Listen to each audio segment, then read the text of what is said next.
Hello, this is Memphis Communiversity. Today we are practicing some AP Calculus free response questions, and we have finally reached the beast. We are doing difficulty number 10 out of 10 on our differential equation free response question topic. So what we've done is we've written 10 free response questions from difficulty 1 all the way up through difficulty 10. And we've covered sort of all the differential equation topics that are potential that have been seen on former AP exams, like tangents, line approximation, slope fields, L'Hopital's, and of course separate and integrate, the biggest part of every single differential equation free response question. We've covered some BC topics like logistic growth and Euler's method. Today, we are going to be doing difficulty number 10, and this free response question will not look like any other free response question probably on the AP or not on the AP, but what we're going to do here is we are going to do 4 different separated and integrate questions. Of course, on a regular differential equation free response question, the separate and integrate only appears once because it's such an involved process. They've never asked 2 in 1 question, but here we're just practicing, so I want to practice all the examples that are possible, and also maybe deal with some of the trickier integrals that you might encounter, even if it's not on the separate and integrate, but it's in like multiple choice or it's in sort of another free response question. So I'm pretty excited about this. I like to separate and integrate. Remember, it's such a big portion on the AP exam for each differential equation free response question. So the goals of this lesson or this practice would be to get really good at separating and integrating, both the ln case and the not ln case, as you'll see. And also the second goal will be to practice integrals. So let's get started. So we have this guy right here, the separate and integrate. Really, remember, our goals are to take the y's to one side, the x's to one side. So it looks like we're going to multiply by y and then multiply by dx. So it should be y times dy equals x plus 1 square root of x dx. So I brought the dx over, I brought the y over. You have this 3 randomly, but remember that it's nice to keep the 3 on the x side, so I'm going to do that. And now we're going to take some integrals. So this integral on the y side looks pretty easy. That's just the power rule. And then this integral is a little bit harder. This is not a U sub. This is an integral you might find in the first 5 to 10 questions on the multiple choice. What I do is I call this the split numerator question, because what we want to do is change this harder integral to an easier integral. So basically we're going to split the numerator up, which is allowed, of course, in fractions. So this is just for this integral. I'm splitting it up as the 3 times the integral of x over square root of x plus 3 times the integral of 1 over square root of x. So notice I do have the 3 in both of these because it does distribute into both of them, and I also took the 3 out as my constant. So this is just the strategy of doing integrals and simplifying before you do the integral. So we're going to keep simplifying. We're going to write this as 3 times the integral of x to the 1/2, because this is x over x to the 1/2. Square root of x is, can't really talk right now, but the square root of x is x to the 1/2, and then if you have x over 1 times x to the 1/2, that will be x to the 1/2 once you simplify. Hopefully I did not confuse you by saying the word 1/2 like 35 times. In this case, again, we're going to rewrite this guy as well. So let's put our plus here. And we're going to rewrite this one. It's going to be 3 times the integral of x to the negative 1/2, because that's what a negative exponent means, and a fractional exponent. And then we are going to employ the power rule. Why we simplified it, why we wrote it as exponents, because that's what the power rule likes us to do.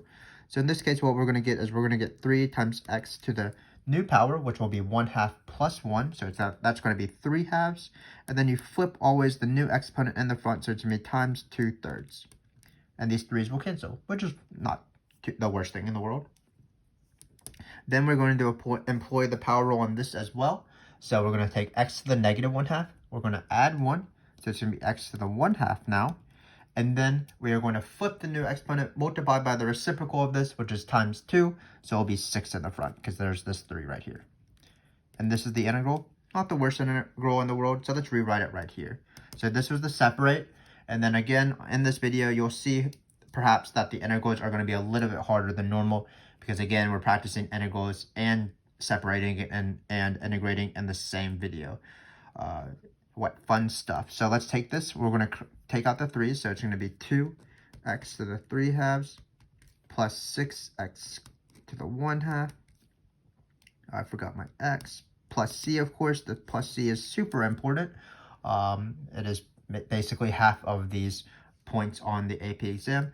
And now we have a plus c. We don't have the ln case. We'll see the ln of case in the next one, I believe. But when you don't have the ln case, what we need to do is we need to immediately plug in 4 and -2. So let's do that. When you plug in -2 into the y, you're going to get -2 squared, which is equal to 4. 4 over 2 is 2. So it looks like you're going to get 2. Again, we're plugging in the x and the y to find the plus c. Now this is the trickier part. You might not know what 4 to the 3 halves is, but remember whenever you have a fractional exponent, you always want to do the denominator part, the root part, and then you do the numerator part. So 4 to the 3 halves, we'll write it on the side, is the same thing as 4 to the 1 half cubed. So that's going to be 4 to the 1 half is the square root of 4. So it's going to be 2 cubed, which is just 8. So in this case, we're going to get 2 times, when we plug in 4 to the 3 halves, it'll just be 8, as we just did on the top. Then 4 to the 1 half, again, is the square root of 4, so that's going to be, the square root of 4 is 2, so it's going to be 2 times 6, which is 12. And then we're going to write c, and then we're going to isolate c. Shouldn't be too bad here. 16 plus 12 is a big number, but I think it's 28, I believe. And 2 minus 28 is -26. And we are good to go. We have one last thing to do. We need to replace the c. Once we find the c, we always replace it immediately into this guy right here. So it should be -26. So in this case, you have y squared over 2 equals 2x to the 3 halves plus 6x to the 1 half. You can write this as square roots, but you don't have to if you don't want to. And then you're going to write -26. Finally, we have to isolate y here. So there's going to be a squared and a divide by 2. The first thing we're going to do is multiply by 2, and then we're going to take the square root. So let's do that. Hopefully I have enough space. It's going to be still y squared. 2 times 2 is 4. 2 times 6 is 12. So just bringing over this 2, and then 2 times 26 is 52. Finally, we are going to take the square root. So it's going to be y is equal to square root of this thing right here. I think I have enough space to write it. Let me just write it a little bit slower than normal. Hopefully you can tell what I'm writing because my handwriting is the neatest in the world. So it's going to be this. But keep in mind that this is a tricky little thing. One small thing at the end here. If you have something like x squared is equal to 49, then of course x is not just 7, x is plus or minus 7. So what you have to do is you have to determine whether I want plus or minus. Only in this case where you're taking square roots at the very end. In the non-ln case, when you have y squared on one side and then you take the square root at the very end. And how you determine it is just look at this initial condition. If it's -2, you're going to choose the minus of plus or minus. And if it's +2, you're going to choose the positive. And it being 2 and -2 doesn't affect the question at all because of this squared. But it does affect whether we put a negative or positive. So in this case, it's a negative. You can't choose both because then it wouldn't be a function. So this has been not the worst separated and integrate question. Just basically, we separated slowly. This required a split numerator in the power rule. Finally, we plugged in the point where we did fractional exponents when we plugged in the point to find the plus c. And then finally, when we took the square root, we did remember that we needed a negative because this was negative. And that's how you do these questions. So let's do the next question. This looks not too bad. This is our common example of the ln case, as you'll see. Keep in mind that sometimes the variables are not x and y, but the top variable is like your y. The bottom variable, usually either x or t, is your independent variable. So let's do this. Again, it's separate and integrate. So I'm going to bring this t cubed to the other side. Or no, sorry, I'm going to bring this tt to this side and then bring this 2w plus 1 to the left side. I like my dependent variable on this side on the left, and then I like my independent variable, usually x or t, on the right. So let's do that. Be very careful when you separate and integrate because you don't want to miss points, and it really makes the question a lot harder or just different if you do separate wrong. So let's take this integral now. So again, just like in the previous example, it's oftentimes a useful step to rewrite your integrand as an exponent, either a fractional exponent or a negative exponent, like in this case, because it's easier to employ the power rule. So when you add 1, you're going to get t to the negative 2, and then when you need to flip the new exponent. So in this case, we'll have negative 1/2 in the front. Sort of lost my train of thought there. And then, of course, you remember your plus c on the t side. This is linear, which is great. This means that it's going to be ln.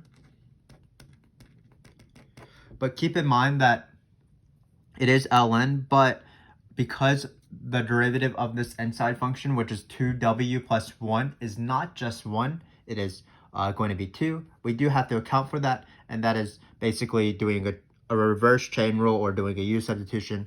What this is going to be in the front is 1/2. So hopefully that makes sense. If you want to, you can take the derivative of this. It'd be 1 over 2w plus 1 times 2. It would cancel out this 1/2, and then we would get this. So again, be careful with your ln derivatives. In general, you've probably watched some of our videos, hopefully, in the past. But in general, whenever you have something of ln of mx plus b or my plus b, I'm not thinking right now. Whenever you have the form 1 over mx plus b, in this case 2w plus 1, when you take the integral of that, that's going to be ln of mx plus b, and then you multiply by the derivative of this, which is the slope of this line, the slope m, so it's being 1 over m.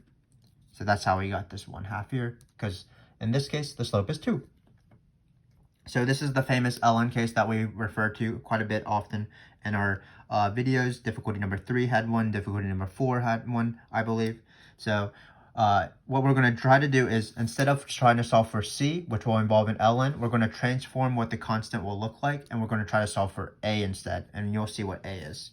So the first thing to do is we're going to bring this 2 over to the other side, because we want to reverse ln with exponentials, but in order to do that, you want to isolate the ln first. So let's do that. Bringing this 2 over. So I'm going to get this. When you bring this 2 over, you're going to get negative. We can write t to the negative 2 as 1 over t squared now, because we are done sort of dealing with negative exponents because of the power rule. And then you get plus c. If you want to write plus 2c, that is fine, but c is a constant, and we are about to change it to an a, so it really doesn't matter. Then this is the key step. We are changing the ln to a, getting rid of the ln. So what happens is you just write this function out. Hopefully you can tell the difference between my 1 and my absolute value. And then you just write a big A, and then you write e to this power. Basically what's happening is we're raising both sides to the e. E to the plus c we can separate out using exponentials, and then we write e to the c just as a, just to make the constant look nicer. In general, this is the key step, so let's rewrite what the general is. Ln of something with the y's, or the whatever the big variable is, in this case w, and you have a function of x or t. The next line is always g of y equals a e to this function. The plus c becomes times a. And why do we like a? Well, a is going to be a lot easier to solve when we plug in this guy right here. So when we plug in 1, 2, we are going to get a, 1, of course, for t, 2 for w. So it looks like we're going to get 2 times 2 here.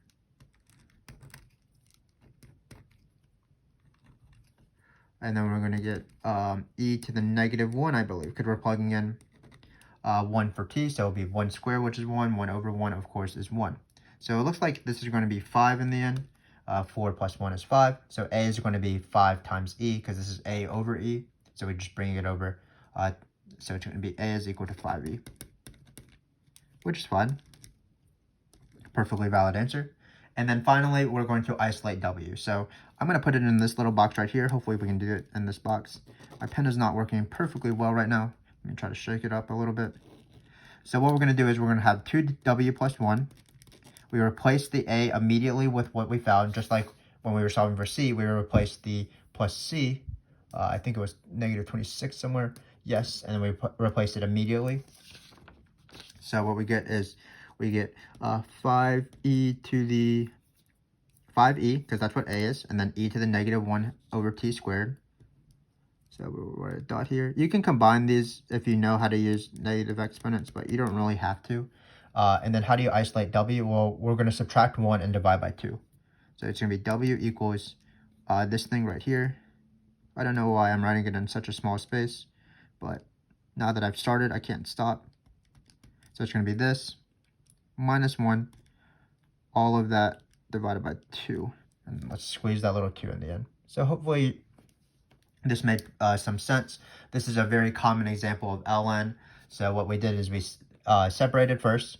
This required the power rule, but not too bad of an integral. Then for the integral of ln, because we had to account for this 2 right here, because the derivative of the inside function is not just 1, it's 2, so we have to do some sort of chain rule or u sub. So it's 1/2. We isolated the ln, then we did the key step of changing the ln, getting rid of the ln, changing the plus c to an a. Once we find the a, we plug in this point to find the a, and then once we have it, we replace a and then solve for w. So this is, again, a pretty common separate and integrate question with ln's. So let's move to the back. We do have 2 more. So these are going to be a little bit harder of integrals, but same thing. So let's first simplify. Separate. So we're going to bring tan y to the other side. How fun. Then we have this integral. So both of these integrals are pretty hard. These integrals require rewrite for both of them. So this is not a u sub because the derivative of this function is nowhere to be seen in the question. So this is called the expand integral. It's pretty related to the split numerator integral, where you want to expand the integral into different smaller integrals to make it easier. So in this case, what you do is you FOIL x squared plus x. So it's x squared plus x times x squared plus x. FOIL this little baby out and see what you get. It looks like you're going to get x to the 4th plus x times x squared times x. That's going to be 2x cubed plus x squared. So this is not going to be the worst integral in the world because now we can do the power rule. Tangent y is also a thing that you might have not seen before, but what you do is you need to write it as sine of y over cosine of y dy.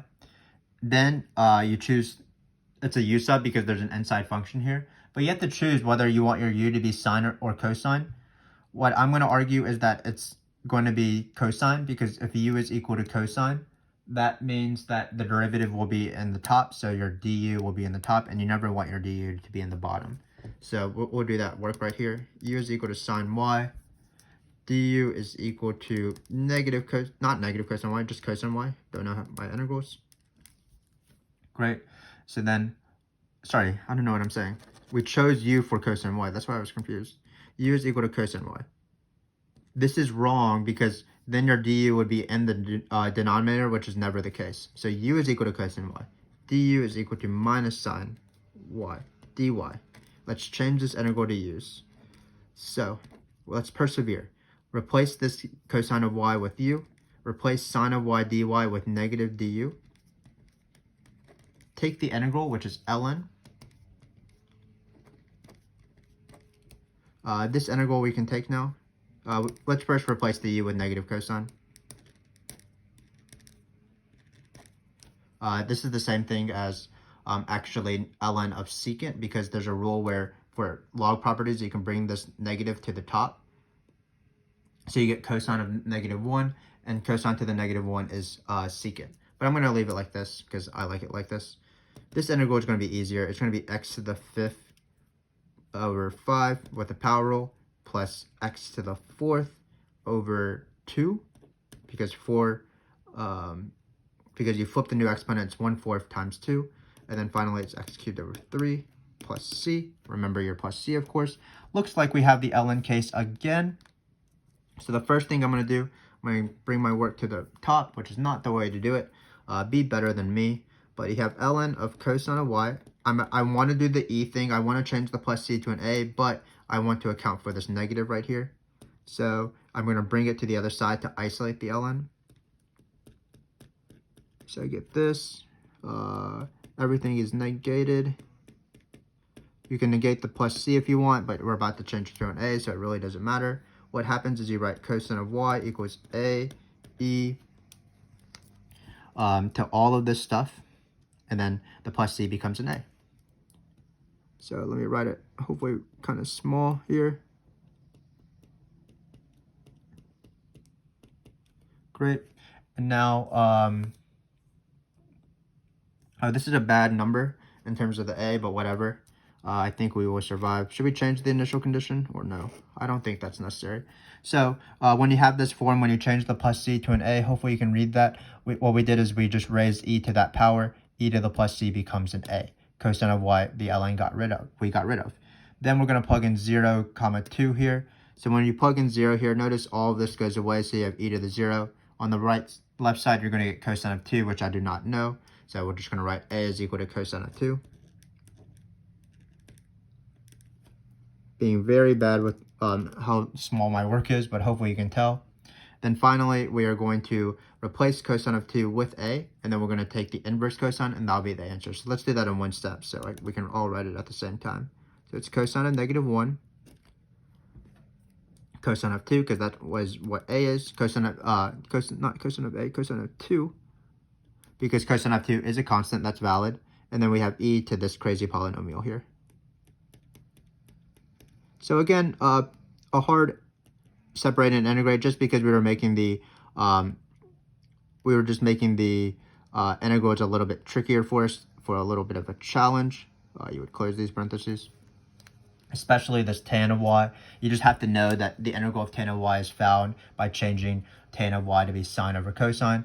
Same thing with this expanded integral, a pretty hard integral that a lot of students have trouble with, but what you want to do is FOIL it out to make it an easier integral that you can take separately. And then when you took the integral, we did get the ln case. First, we brought the negative over to the other side so that we could isolate the ln. Then we have the same step as this step right here. Whatever is in the ln becomes this, and then you have a e to the function of x. So in this case, it is an a e to this function. All of this is the exponent. Cosine of y is isolated now, which is great. Once you write your first time, you write a, plug in 0, 2 to find the a, and that's what we did. A was randomly cosine of 2, which is fine. And then we have this answer at the very end because we replace a with cosine of 2. So that's that. And then we take the inverse cosine of both sides to get rid of the cosine and isolate y. Hopefully you've been able to see what I've been pointing to. Maybe not. But again, replace the a with cosine 2. Take the inverse cosine at the very end. And that's this question. Pretty tricky again, but still doable. Still using the same method. Still using the same strategy when we get ln's. We have one last one to do. Let's do this last separate and integrate. Again, a pretty tricky question, as you'll see. So in this case, it looks like the initial condition is 0, 9. First thing to do, of course, is separate. So I'm going to bring this dt over, and then I'm going to bring the square root of b down. So it's going to be db over the square root of b equals 3 dt over t squared plus 16 integral. So let's do this integral first. It's a little bit easier. Remember, anytime you have square roots, anytime you have negative exponents or things in denominators, if it's not ln, you want to convert it to a negative exponent and take it the integral this way. So let's do that. It's going to be -1/2 added 1 is 1/2. We're going to flip that bad boy in the front there. The new exponent, we're going to write times 2 because that's 1/2's reciprocal. And this is the integral of the b side. Now for the integral of this side. So this is a little bit complicated. I've only seen this integral probably once on the AP exam. I think it was in a sort of one of those makeup AP exams. But what we're trying to do is, if you can notice, this is not a U sub. This is not partial fractions, because there's this t squared plus, there's this squared here. And what we're going to try to do is, it's really similar to the derivative of inverse tan, because remember the derivative of inverse tan is 1 over x squared plus 1. But in this case, unfortunately, we have a plus 16. So what you do is you do a funny little math step. We're going to multiply everything by 1 over 16. So that when we multiply the 1 over 16 by 16, it'll be something plus 1, which is what we want, x squared plus 1. So let's do that. When you multiply the top by 1 over 16, you can just take it out to the front. So we're going to get 3 over 16. The integral of So now we're going to multiply both of these by 16 because that's how fractions work. So it's going to be t squared over 16 plus 1, which is great. That's what our goal, to write this plus 1. Notice that this is the same thing. We can write this as a squared, something squared, because that's our goal. Something squared plus 1 on the bottom. So it's going to be 3 over 16 integral of dt. Then it's going to be t over 4 squared plus 1. And now we do a u sub because there's an inside function. So it's going to be u is equal to t over 4. du is equal to just 1/4 dt. Replace the t over 4 with my variable. In this case, it's going to be u. So it's going to be du over u squared plus 1.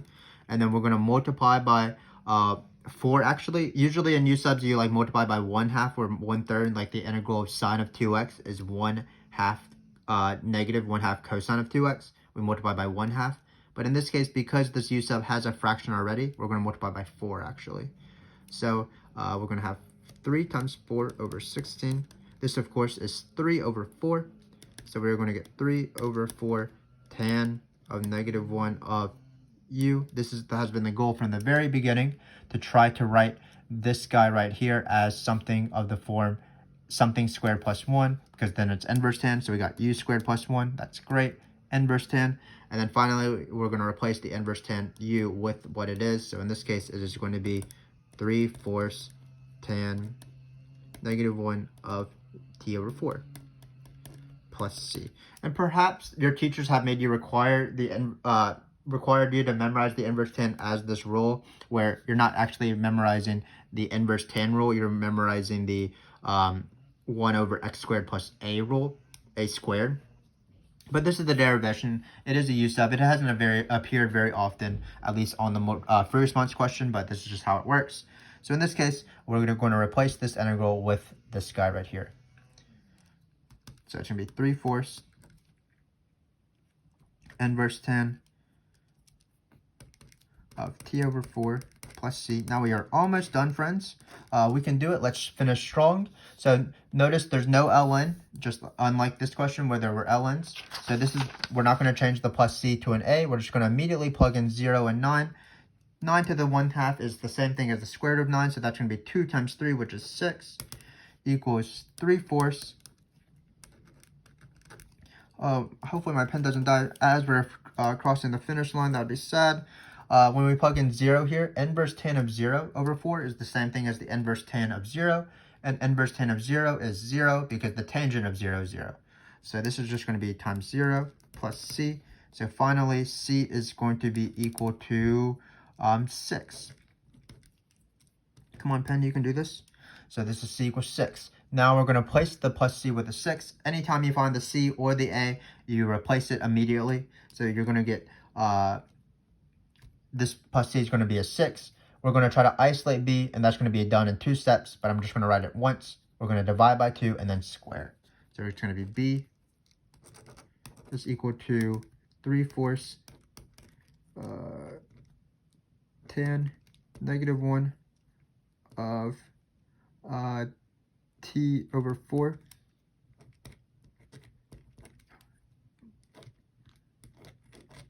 plus, and then again we're dividing by 2 first, so this actually becomes an 8 because it's 3 over 4 divided by 2. This c was plus 6, but then we divide by 2, so it's plus 3, and then we're going to square this bad boy, and we are done with these 4 hard separated integrate questions. So let me just recap what we did. Let's recap in general how you do these plus c ways and the a way when you have the ln. So anytime you first separate, you integrate both sides. You write plus c after you take the x integral. When you have not an ln, what you do immediately is plug in the initial condition to solve for your plus c. Once you have that, you try to isolate whatever your dependent variable is, in this case y. So in this case, we try to isolate y. We did remember that at the very end, in this one small example, when you have y squared and you want to take the square root to get rid of that squared, you do need to remember plus or minus, and it's minus or plus based off the initial condition of the initial y point.